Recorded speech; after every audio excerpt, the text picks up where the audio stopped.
Right. Hi, guys.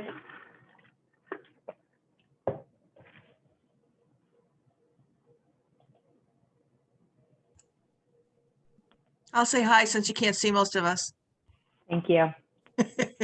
I was just about to put it in the chat to make sure you guys could hear me. I'm looking for my dog picture and I can't find it. I can hear you. Good, good, good.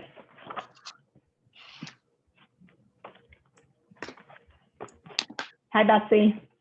Hi, Jess. We'll give everybody a couple minutes. It's 66%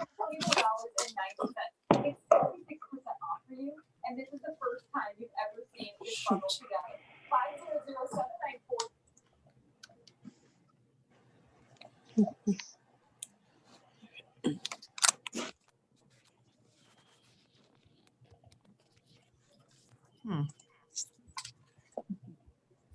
Oh, I got a call.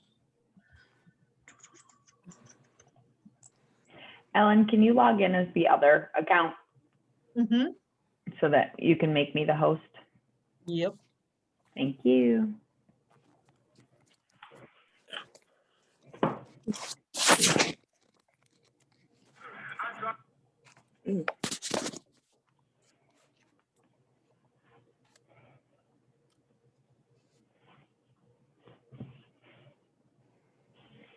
Wait just a minute.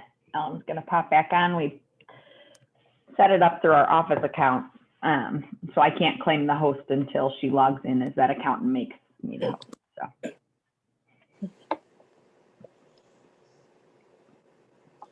She's back. She's back. How are you, Anita? Good. Is this the questionnaire that I filled out a few months ago? Is this like the same thing? Oh, no, that was the KPA, Okay, and this is, the DISC. no, So the DISC is not real estate specific. It measures people on 4 specific traits, and we'll go through some of that today, where the KPA is real estate specific, and it measures 7 behavioral traits and 4 thinking traits. okay, Okay. And the KPA goes a lot more in depth than the DISC, because the DISC, there's 4 traits specifically, and you could either be high on that trait or low on that trait. So it doesn't leave much room for, too many differences from report to report. okay. And how many people have taken this? The DISC? Yeah. I mean, you mean within KW? Everybody when they join and they're partnered with a launch partner, that's how we partner them actually, is based on their DISC assessment results. But like I said, it's not a real estate industry specific thing. It is a tool that we've used probably, well, I mean, it's been around for a while, but we've used it. We used it a lot more before we had the KPA. Gotcha, okay. So, okay. But we're going to talk about how it's relative to real estate and different things that you can utilize what you learn here within your own businesses. Okay, All right. All right. So anybody have any specific things, and you feel free to either unmute yourselves or put it in the chat, but that you want to ensure that we go over or cover today?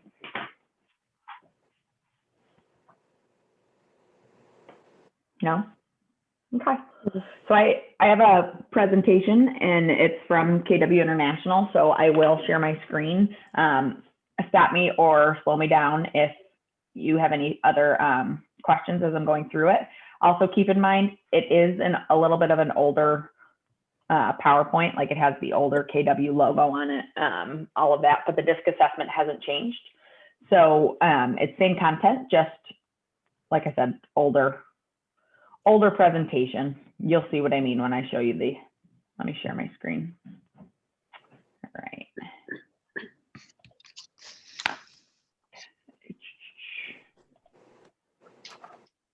Can you guys see that?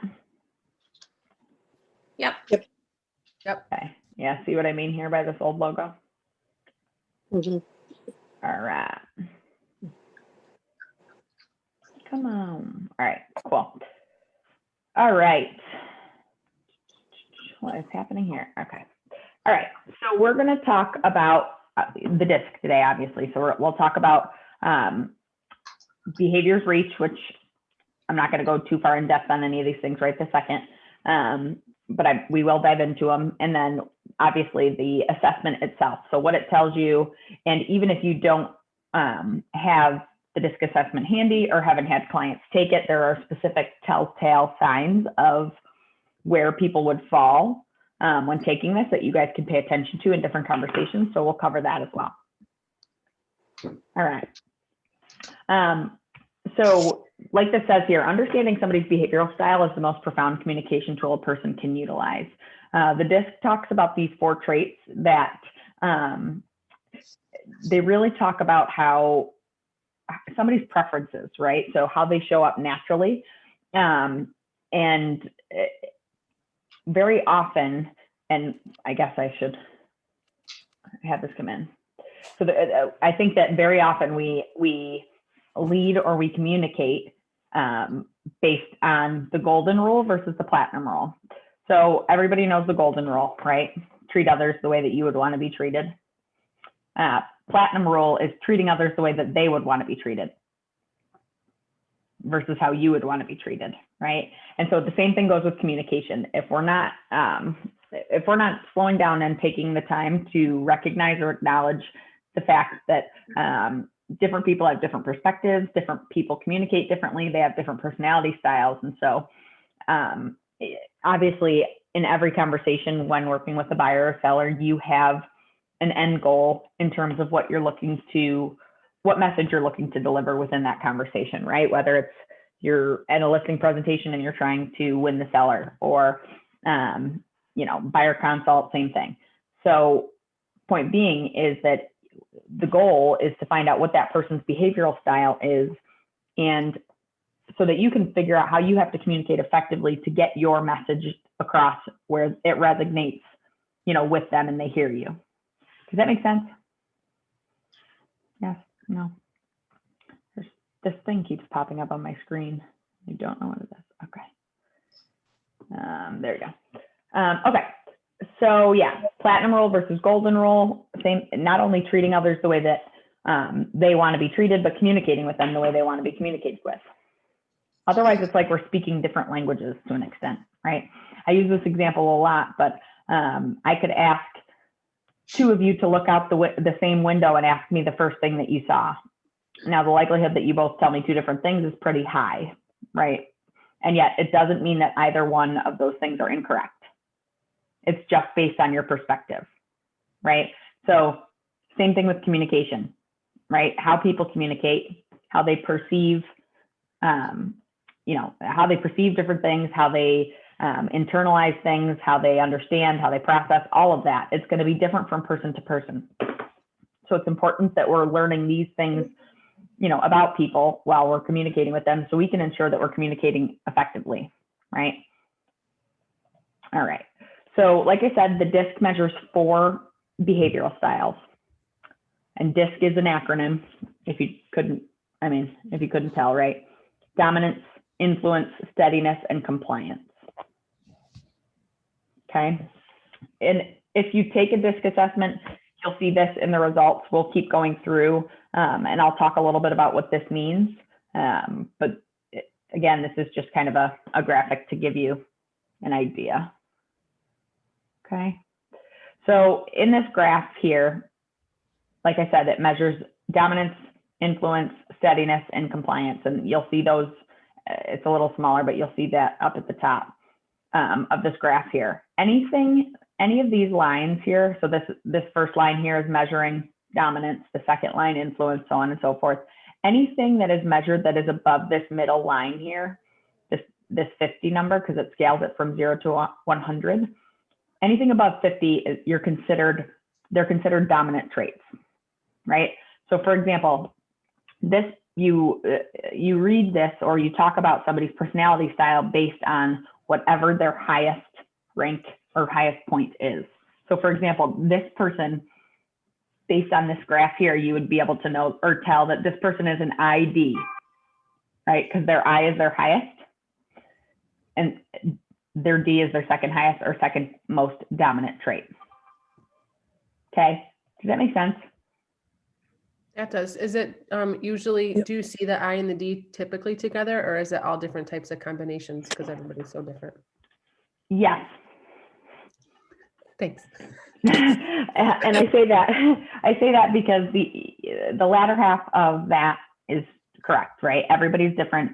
And yet in this industry, it's very, and we'll dive further into this in a little bit, but it's very common to see high Ds and high Is in the sales roles. And it's very common to see those with higher S's and C's in administrative roles. That's actually very similar to mine. This one is? Yeah. My D is Yeah. a little lower, but I'm very high in the I and D, and then S and C seem to be non-existent. Yeah. I'd have to look at mine, and I might even have it to be able to show you guys in a little bit, but I'm a DI Okay. in mine. So I lead with my D, and then my I is next highest, and they're actually not too far apart in terms of whatever the score was. And then I have one either F or C that's like medium, but it's still lower than the other two. But then what the other one is like all the way at the bottom. So. Yeah. All right. So one of the things that you'll see in results when looking at a DISC assessment is that it'll show you two different graphs. It'll show you the ones that how you show up naturally, right? Like it'll measure how the person behaves under pressure, alone, or when around someone that they trust, right? Basically, when you're showing up and you don't have a fear of being vulnerable around that, right? That is how you'd be measured in that capacity. Adapted, meaning that if, for example, and you can kind of tie the KPA and this together to an extent, right? Let's say that somebody is a decent match for the team leader role, right? This adapted here, you'll see that, in an adapted environment, they have to show up and they lead with their D, right? So that may be because the role that they're in or the environment that they're in, whatever the case may be, may require that, right, in order to get the job done. Does that make sense? Yep. Right, like I am lower on my S and my C, but I bet you that if we had to score this, based on business planning, like the day that we have to come up with our business plan where you have to slow down and go like through detail oriented stuff, right?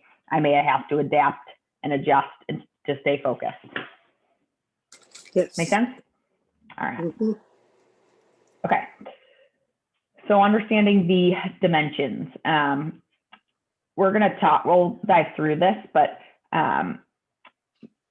you can see here, Betsy, this kind of shows even that a lot of the times, if you lead with your D and you have a higher S or C, you're likely to have a higher C than you are an S. However, it's most likely for the D and the I to be paired, right? Same thing with the I and the S and C. Okay.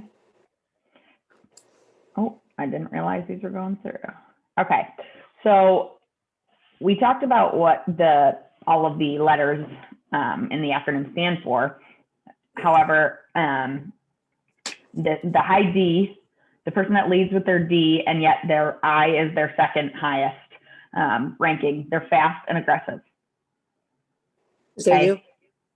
Yes. Yeah. Yes. Yep. Thanks, Anita. You cracked me up. And then those that lead with their I, their relationship, people-oriented aspect.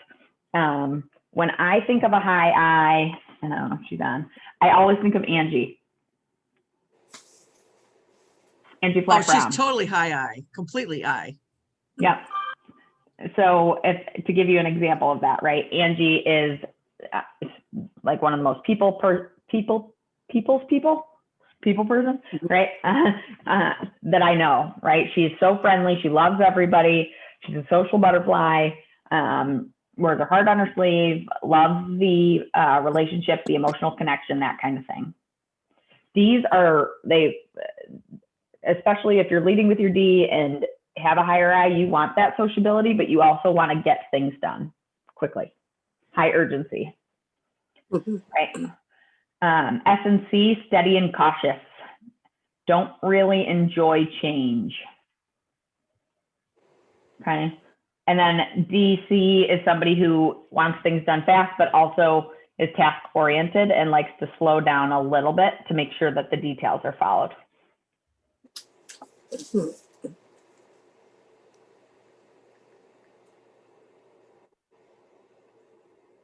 All right. So you'll see at the bottom that decision making is made usually. This is why I laugh at the disc, because I mean, like Anita, you asked, am I a high D? Yes.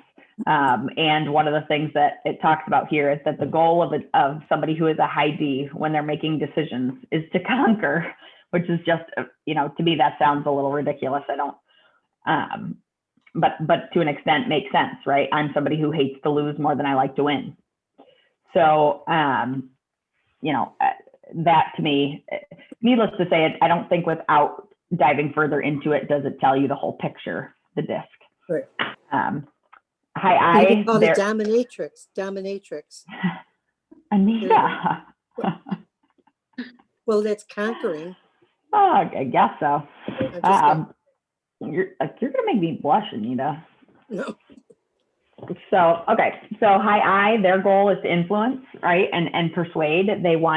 They need to be liked. They want to be liked by everybody. High S, their goal is to be supportive. And high C, when they're making decisions and thinking through things specifically, they make decisions based on how, best to avoid conflict. Okay.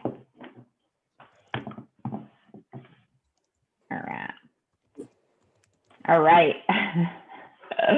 Oh, goodness. So I want you to know that another thing that my disc talked about is that it not only gives you your personality, but it tells you how you may come across to others. And like Anita mentioned, I'm a high D, and one of the things that my disc says is that others may view me as abrasive. There's a lot of words in there that you're like, wow, I am a jerk, right?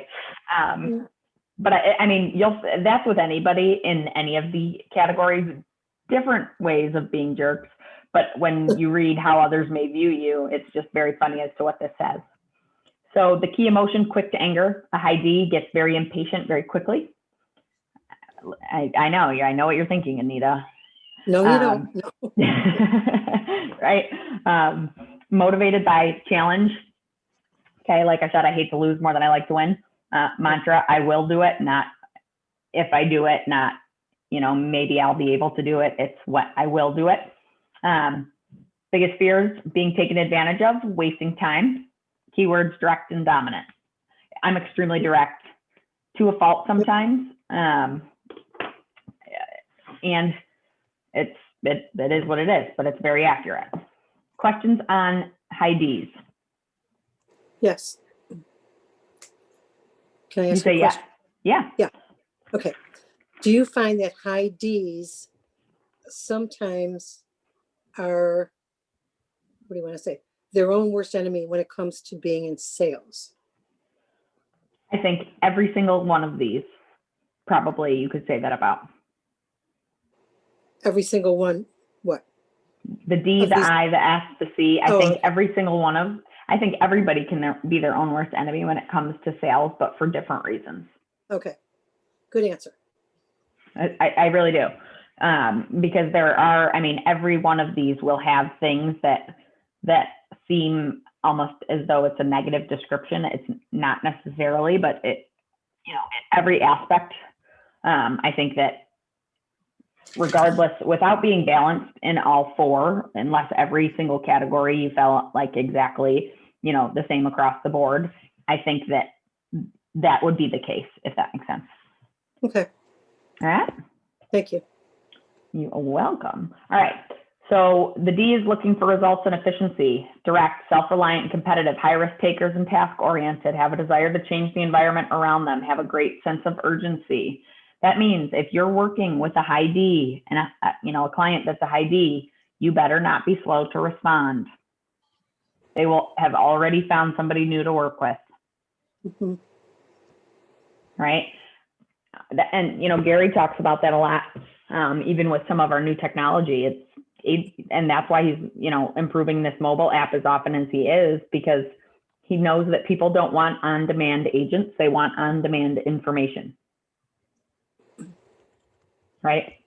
Mhm. So this is supposed to help. That's one of the reasons and one of the things with the mobile app is supposed to help, especially when working with high D clients. Excuse me, I choked on my water before and it just stuck in my throat. Okay. Communication strategies. When communicating with a high D, get to the point, right? Focus on business, use facts, not emotion. Look for a win-win outcome. Okay. High I's. Key emotion, optimism. Okay. Motivated by flattery and recognition. Mantra, you can do it, right? Very motivating to others, right? Like, and like I said, Angie is a great example. She was the captain in Brighton High School for the cheerleading squad, right? That's Angie. Biggest fear is rejection, right? What I said it before, they're people relationship oriented first. They don't want anybody to be mad at them. Keywords, bubbly, right? I'm not reading all of these. Sorry, people, right? Flamboyant, like over the top almost. You're excited to see them. It's contagious almost, right? Like I squeeze Angie every time I see her. How could you not? Okay. They enjoy people and fun. They're very verbal and persuasive, may have high risk ideas, but may not carry them out. Usually when they wouldn't carry them out would be when they have a fear that it will upset or disappoint somebody. Ask a lot of questions. Okay. So Anita, to give you an idea, this is the second highest on my assessment. Uh-huh. Okay. Yep. All right. Communication strategies, lightheartedly socialize, focus on people, ask for their opinion, look for ways to initiate action.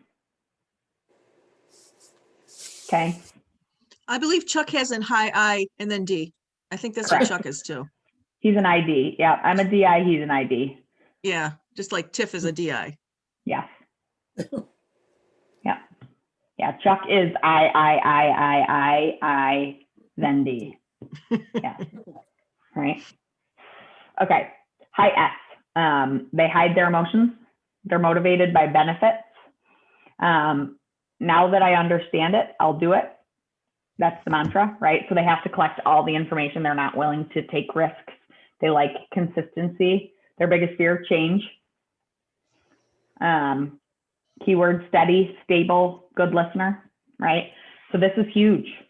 This is a huge one to pay attention to because you're working with a high ask client. They're not going to want to show you the fear that they're experiencing. And yet it's it's the largest purchase or sale people will make in a lifetime, right? That's a big change.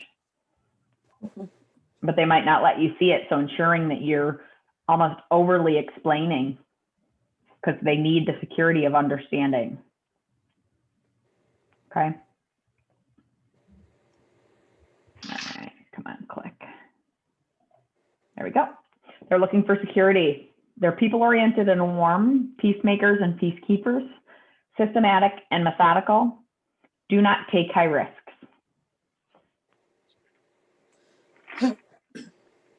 Okay.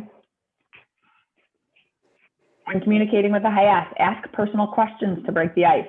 Give explanations, right? If people understand the why of things, there's less emotion around it because they don't automatically assume like ill intent. So for example, if you are having a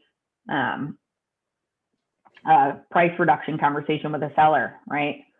Very quickly, without explaining the purpose or the reasoning and the current market and all of that, that could be a very emotional conversation, right? Giving explanations. Ask for their insight and draw them out.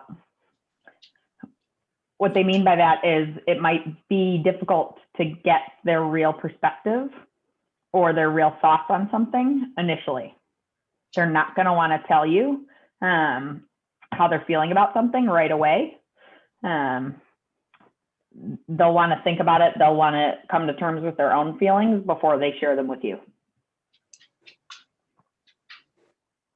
High C, steady and cautious. Their biggest concern is how to avoid conflicts, compliance.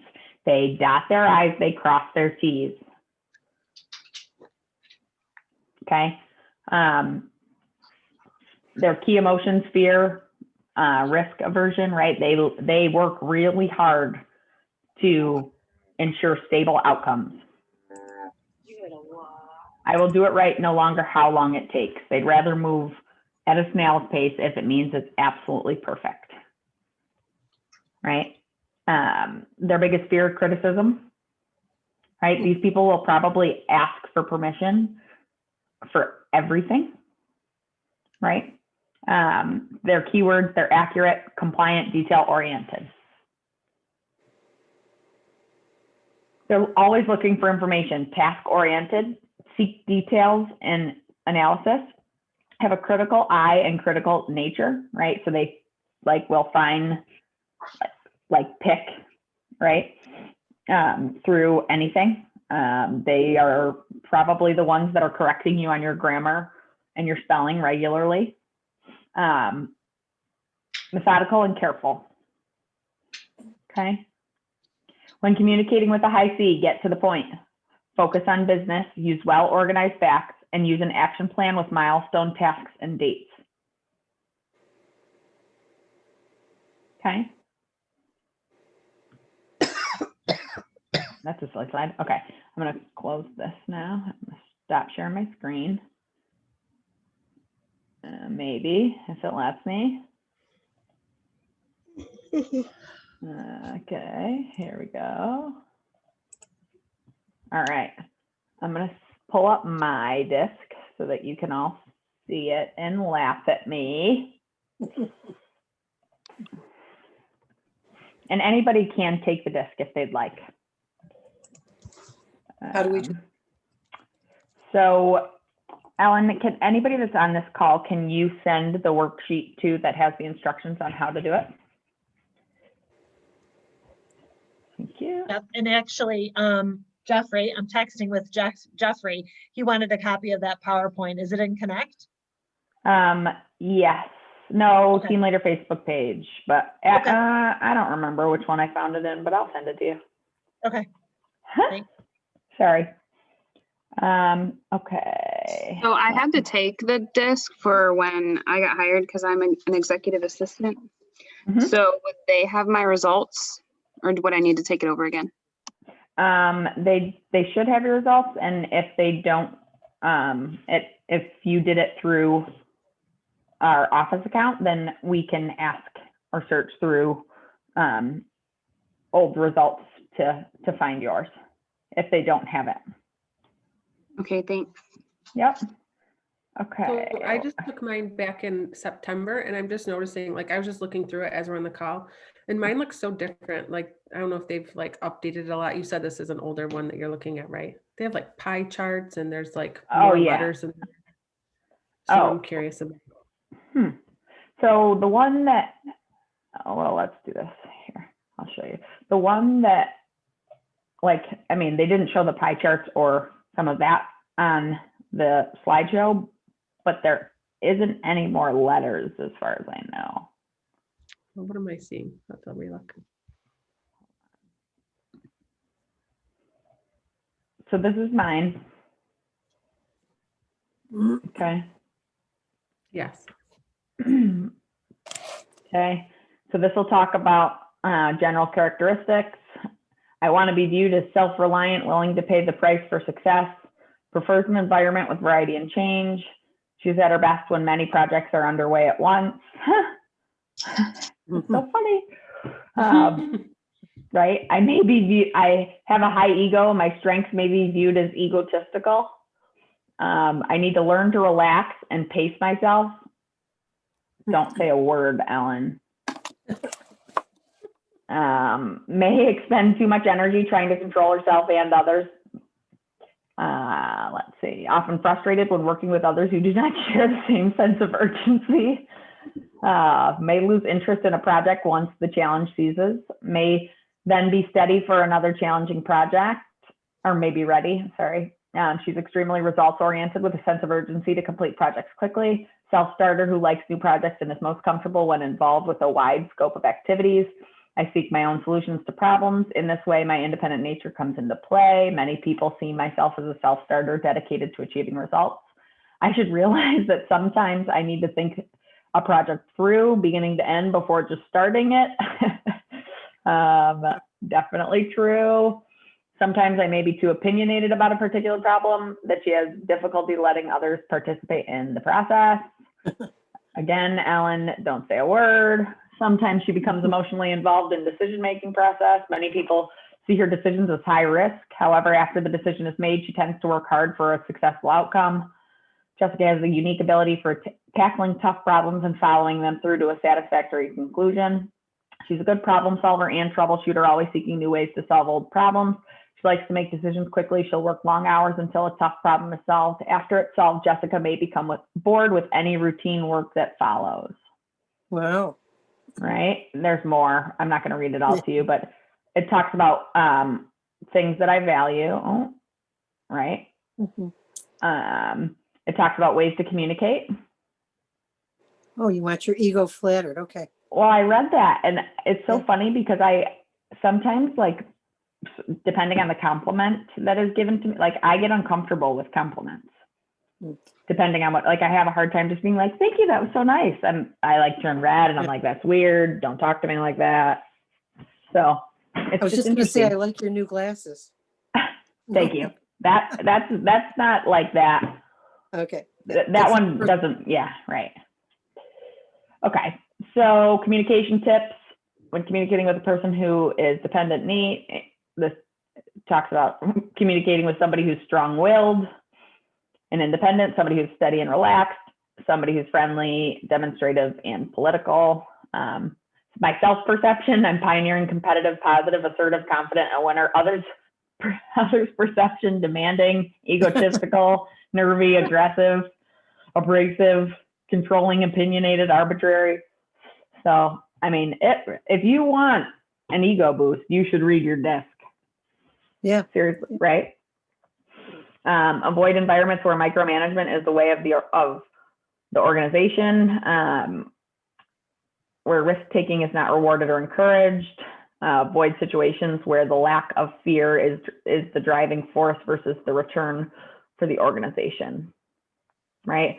So here you'll see I lead high D,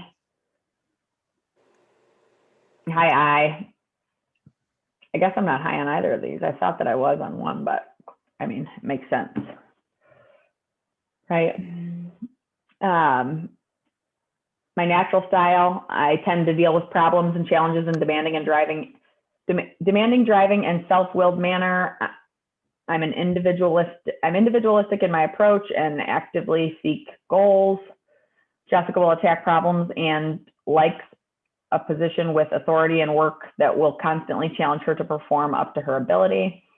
My adapted style, I see no need to change my approach to solving problems or dealing with challenges in my present environment. Sounds about right.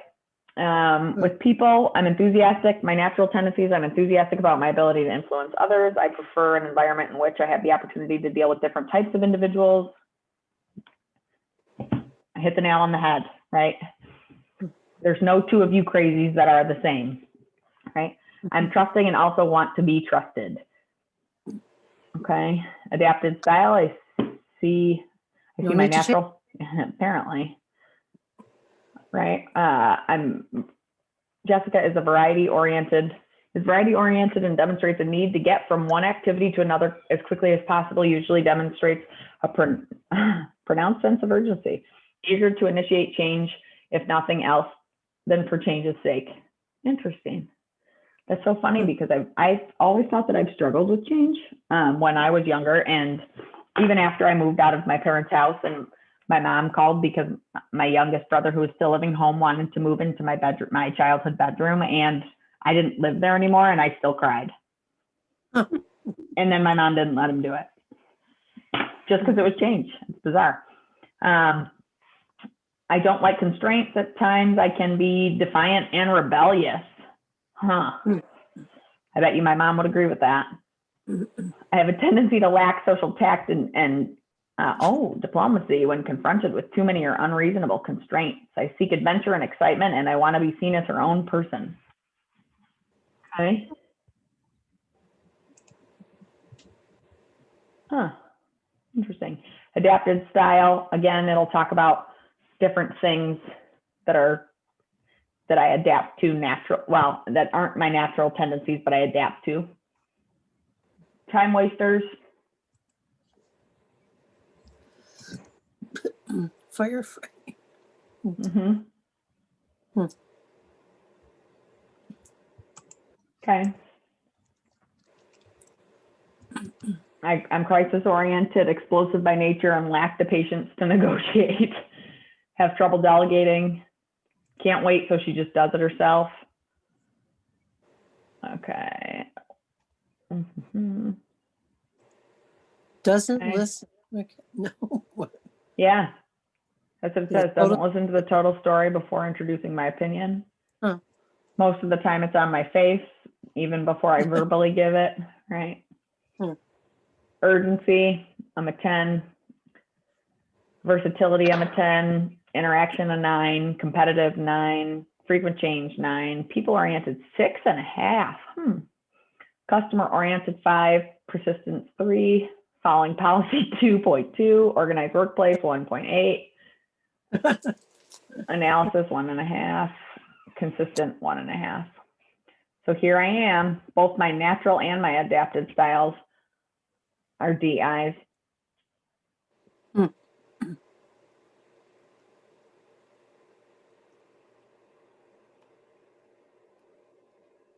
Okay. Jess, was that chart on page 22? Yep.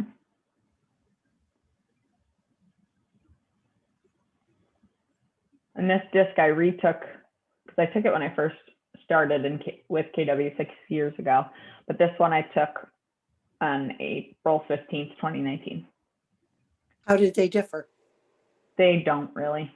No. Mm-mm.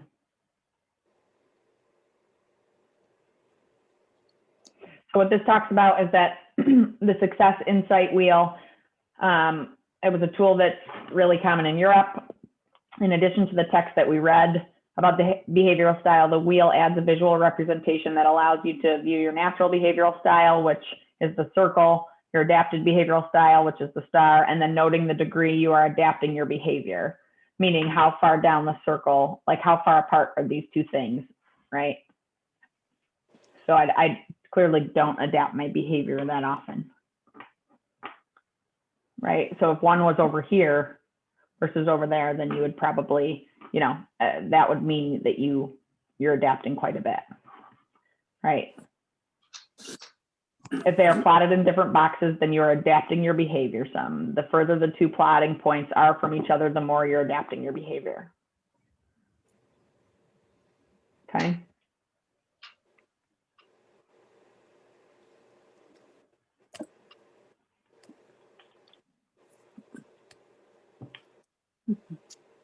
At times, I believe all is fair in love and war. My mom used to say that to me all the time.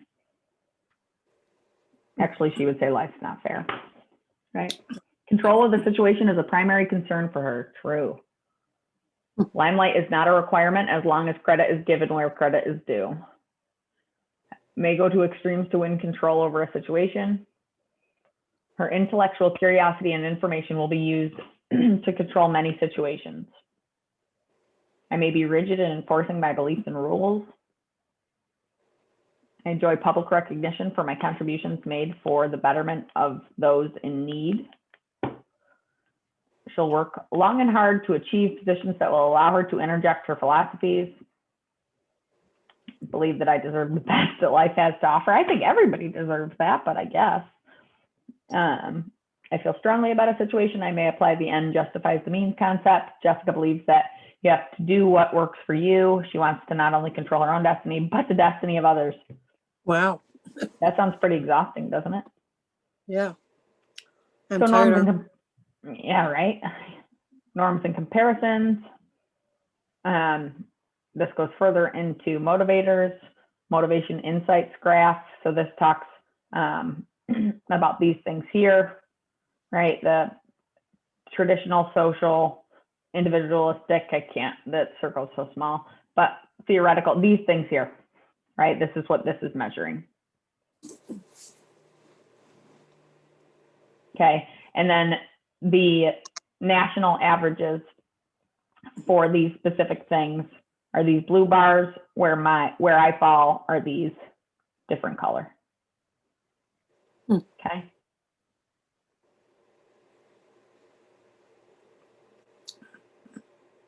There it is in a pie chart. They show you the same information in like 10 different ways, I feel like, in this assessment.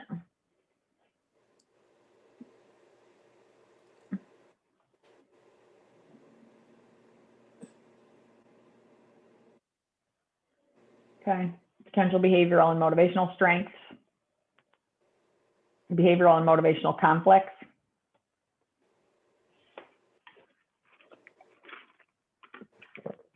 Okay. My ideal environment, keys to motivating, keys to managing, action plans. Okay. So, Anita, think about the beginning even of the KPA that we started to verify and how much further in depth that went even, into specifics about you and how you show up and traits, right? It's a lot more specific than that. But for the most part, like this is very basic in terms of personality assessments and what exactly it tells you. And at the same time, it's amazing for general communication, right? You're not going to send a KPA to every buyer or seller that you work with. Right. Whereas we can send a presentation out afterwards, like Ellen mentioned, but there's different things that you can pay attention to find out where somebody would scale or where you think they'd scale. And if they were to take this assessment, and then specific things that you can implement when communicating with that person when doing so, right? Which I don't think that you could do that with a KPA, right? Like I couldn't specifically look out for certain things and tell you exactly what your KPA would say, whereas it's pretty easy to determine, where somebody would show up in a DISC assessment just by having, a few conversations with them. right. Okay. Any questions? Comments, concerns, anybody, anything specific for me? I mean, we're gonna end 15 minutes early. My classes never end early. It's 'Cause I don't snowing. ever, I know, that's why, well, that's why I ended up staying home. I had to stop home earlier and I was gonna go back to the office, but it usually only takes me 13 minutes to get to the West Side office and it took me like 47 to get home. Wow. So I decided to stay versus waste another 47 minutes. I'm gonna give you a snow day. Yeah, right. But I thought that you're not supposed to have to like work or go to school on snow days, Well, sort of. right? Sort of. Good. Fair enough. All right, guys. Well, thank you for getting on here. If you have any questions, let us know. If you want well, reach out to if I cannot find my assessment. So, Ellen, do you see that in the chat? Okay. So Ellen's email address is emattia, MATTIA @kw.com. Okay. Thank you. Awesome. Thank Thanks, you. guys. Jess, I have Bye. a quick Thank you. question for you, Jess. I'm sorry. I That's was all trying to right. think of a good way to ask. Is there like a cheat sheet somewhere with like ways to deal with different people Yep. that have like the DISC, whatever? Like, obviously, like you said, we can't know by like talking, we can't give our clients a DISC assessment, but like if you have a feeling someone's one way or another. For example, I had a client who was very dry, so I just made sure not to write exclamation points when I wrote emails and like texts because I didn't want to like annoy them with my bubbly personality and they were like not that way. So is there like a cheat sheet somewhere to like have that info, I guess? Yep. Yes. And hold on one second because